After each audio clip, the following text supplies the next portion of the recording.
Welcome back to the channel. How y'all doing out there today, YouTube? If you don't know, allow me to reintroduce myself. It's your man, I'm different, aka Jack of all trades, aka Mr. Try to Fix It All. That's right, I'm coming to you today and we're going to be talking about my 2023 setup. From streaming to my graphic designs, I'm going to show you everything that I'm using right now, and I'm also going to give you some pros and cons about everything. So make sure you hit that like button. Go ahead and leave me a comment for anything you have questions on that we're going to review in this video today. And also, last but not least, please smash that subscribe button so you'll be notified anytime I drop any more informational videos or anything to help you guys out. I really do appreciate it. So let's get to it.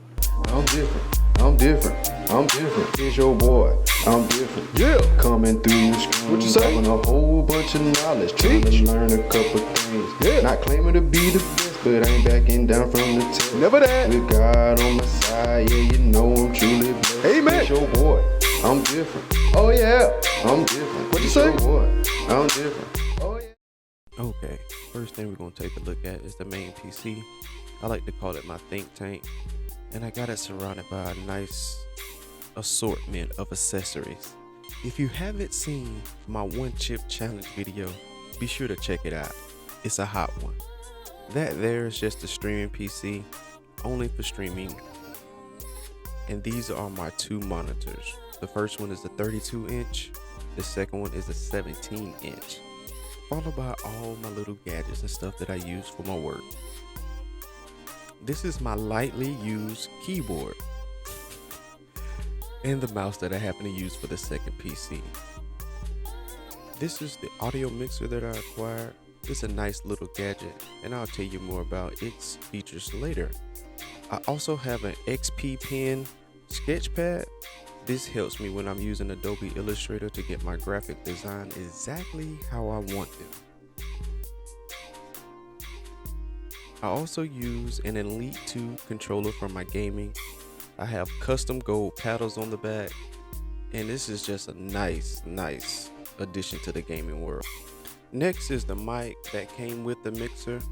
I have it connected to a boom arm, and I advise not to connect your boom arms to your desk. Your desk will pick up every bump and rattle that you make. So see here, I have it connected to a board beside my desk.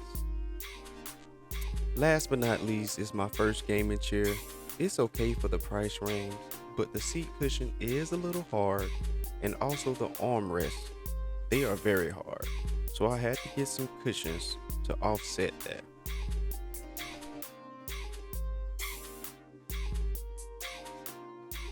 Okay. Now that you've seen everything, let's talk about some stuff. First thing we're going to talk about, CPU. We're going with the Ryzen 9 7950X. I am a little mad that they came out with a new version of this card already with the 7950X 3D. That's another video. This one right here, I am satisfied with it. I am a little mad.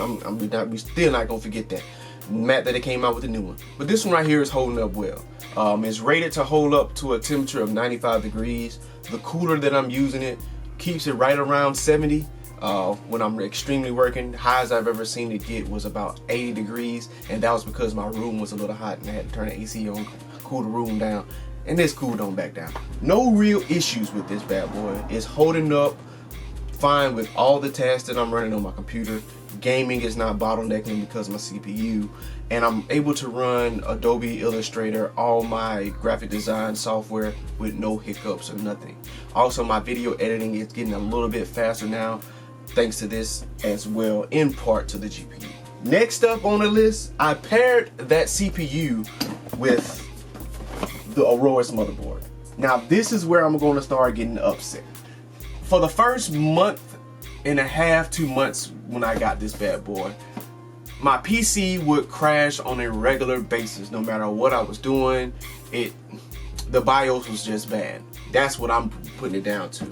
I had to eventually upgrade the BIOS, and I haven't had as many problems as I did in the beginning. It's still crashing on me, maybe about once a week or so, depending on what's going on. I have to check for an update and then it'll work fine. maybe something else come out and it'll crash again, but not as frequently as when I got it in the beginning. That also too brings me to my first hiccup that I had to do with the PC. It crashed on me and it just wouldn't boot back up. Didn't know what was going on with the system. I end up trying to flash my BIOS and ended up wrecking my RAM.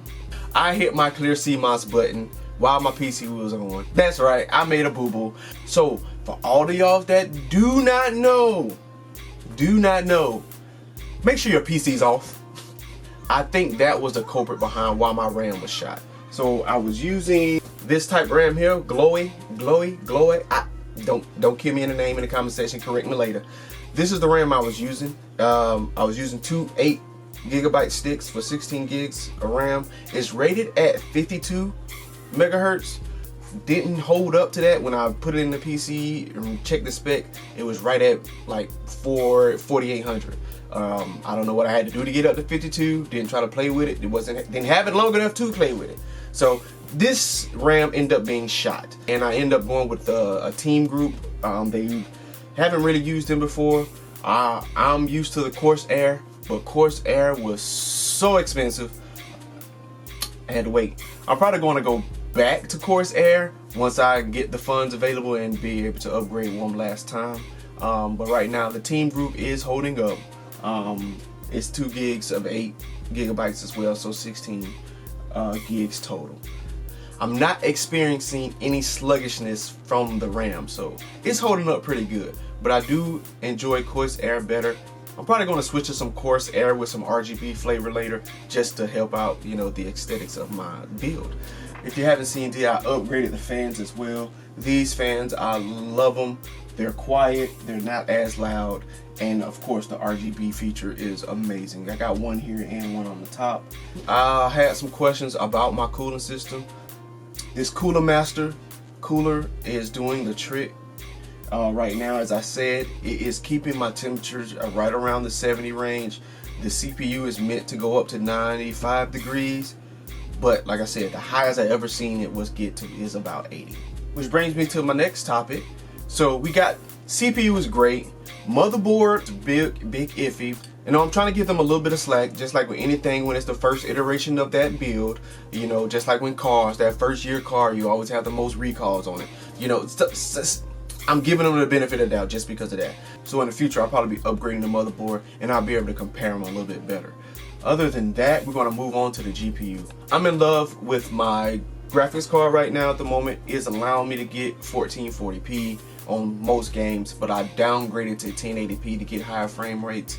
So I would do a benchmark test on the graphics card. Like I said, it is price budget $300. It was perfect for me back then, so I got it. Gaming at 1440p is a breeze for most gaming titles. You can, like I said, you can game at 1440p. You're gonna sacrifice a little bit of your frame rate. So like I said, I game at 1080p. Games still look good. So love that feature about it. Next, we're gonna be talking about the audio mixing device that you're seeing there, the Maono podcast equipment. All right, it comes with the microphone that you see here. I added it to a boom stand, and I'm loving it. It comes with a voice changer. It comes with presets for different audio sounds. You can cheer, you can boo, gunfire, you have an opening on there, and then you have 4 slots for you to make your own pre-recorded sound bites. So you can voice record whatever you want to, your favorite part of a music song, whatever sound you want, you can add it to it. And that's one of the great features that I'm loving about my new streaming setup. So I can control my voice mic and I can control the game chat, the game volume, all have it separately equalized to the way I want to hear the thing, and it pushes it out to my stream. So lovely. I'm in love with this. It's got a nice bang for its buck, I can say. It's not that pricey, and it comes with so many features that, like I said, you can use it anywhere. Charge it up with, I think it has about 8 hours of battery life. Then you can charge it up or keep it plugged in. However you want to use this thing, it's your choice. Great product. In love with it. Only con that I do have about it is those sound bites, the custom ones, can be a little low. So you have to make sure that you're recording them properly. If not, they'll be a little muffled compared to the presets ones that are already there. That's probably the only downside I had about it. Other than that, we're going to move right along. We're going to go to one of the things that I love to use that I added for my graphic design, and that is the XP pen pad. Alright, This right here allows me to draw on the tablet and it show up on my computer screen. It's been amazing helping me sketch out things for my graphics. I'm just in love with it. You got your buttons on the side here that come preset with commands that you can use, like zooming in, zooming out, redo, grabbing, holding, saving. Just it comes really in handy. I've been real pleased with it. Not as proficient as I want to be with it, but of course anything new is going to take you some time to get some swinging of it, because it is the only drawback that I have is, you know, when you're drawing on a tablet or on a piece of paper, you're actually looking at what you're drawing so you can see your lines. This is a little bit different because you have to look at the computer screen and kind of draw on the pad. That's about the only downside that I have to it. Other than that, learning curve is a great product to use. So all my graphic designers out there, you don't need a tablet, you don't need a expensive board or anything like that. It was reasonably priced, and like I said, the benefits that it adds to your graphics is very worth it. I want to say that's about everything to go over in the setup at the moment. Like I said, you already know I'm using the Elite 2 controller for my gaming. Haven't too much played around with keyboard and mouse yet on any of my games, unless it makes me. Other than that, I'm using my controller. I'm kind of late on that curveball of trying to learn how to play keyboard and mouse, though I will get it down, but I'm not in a rush to. So that's pretty much it in a nutshell. If you got any questions for me, again, please be sure to hit me up in the comment section. I thank y'all for watching the video this far. I hope this stuff has been helpful to you when it comes to buying a PC, upgrading your PC, or just using your PC. Be sure to smash the like button, share the video out if you can. I really do appreciate all y'all time and support. And be sure to check me out. I'm going live more often. As I smooth out the balance between my family time and work time, be sure to come back and check me out on my live events. I'm going to be streaming most days starting at 10 a.m. till 2 p.m. And if I happen to miss it during the day, be sure to try to catch me at night sometime starting at 9 p.m. Eastern. Definitely on Fridays and Saturday, 9 p.m. But throughout the week, try to catch me 10 a.m. to 2 p.m. So I hope y'all are doing well out there. Y'all know how we say it over here. I hope somebody told you they love you today. Hope you told somebody you love them today. All right. But if not, you know how we do it over here. We love you. So until next time, peace. We love you. Out.